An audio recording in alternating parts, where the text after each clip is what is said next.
As a travelling photographer, I find visiting other countries fascinating. There seems to be nowhere we, the photographers, haven't been.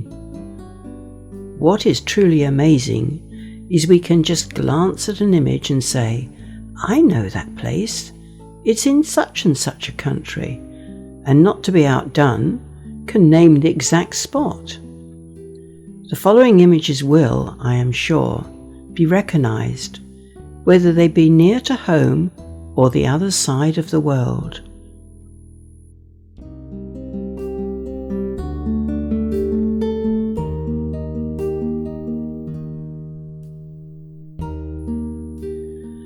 The world's landscapes, weather and people are so diverse. It's brilliant to be able to choose where to go and what type of photographs you wish to take. Whether it be green landscapes, deserts, water, snow, different cultures, or the perhaps unusual buildings, it's all there for the asking.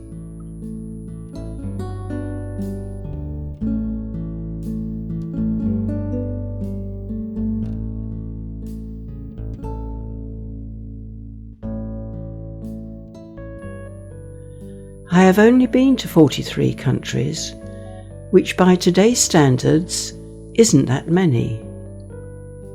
People are exploring all the time, and as they say, travel broadens your mind. However, does it? I have found that going to all these places gives me a lot of pleasure, and I do get to meet different people. But I am so busy taking the photos, I don't really take in what's really going on in the area. Quite a bit of the time, I'm not listening to the guide because I want to get to a spot that looks interesting so as to take a shot. I then tend to lag behind.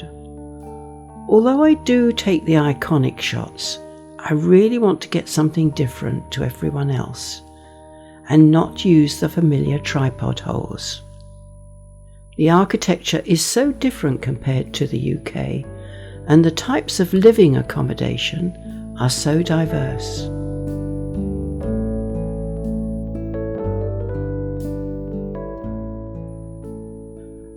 But isn't this world wonderful? How is it that we all are so different?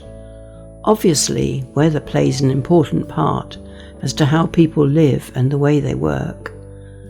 The people and their culture is probably the most fascinating, and trying to capture that in a photo is so difficult.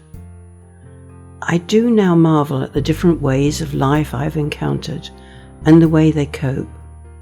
When it comes to working conditions, it makes me consider when I was growing up. I would have never known how people lived in other parts of the world.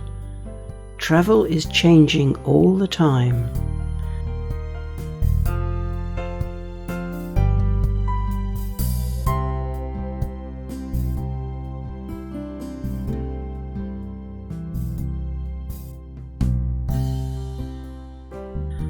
I do try and find out a little more about the place I'm visiting before I go. But that doesn't always work. Things happen and quite often don't get to the places I plan to visit. So I now have a tendency to write a rough diary and research when I get back.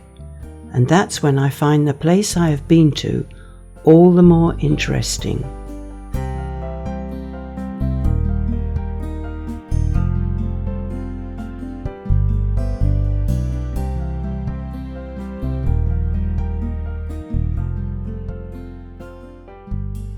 All over the world, we use the same types of transport, to a certain extent, and yet again in each country so diverse.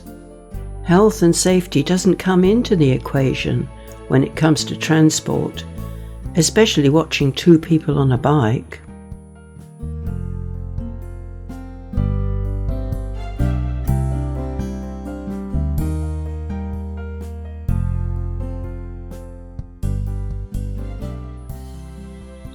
It's great to see children playing and I have always found that most of them do go to school and seem to learn English.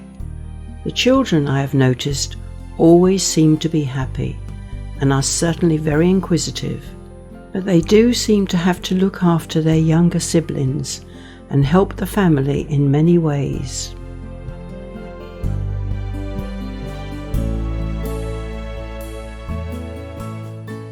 So many things are changing in far-off places, and I often wonder if it's a good thing. We, the tourists, are altering so much in our world. All I can say, though, that wherever I go, I seem to be greeted in most cases with a great deal of warmth. But it's in this country I would rather live. I may be absolutely fascinated with the places I visit, but you can't beat home. Well, perhaps not.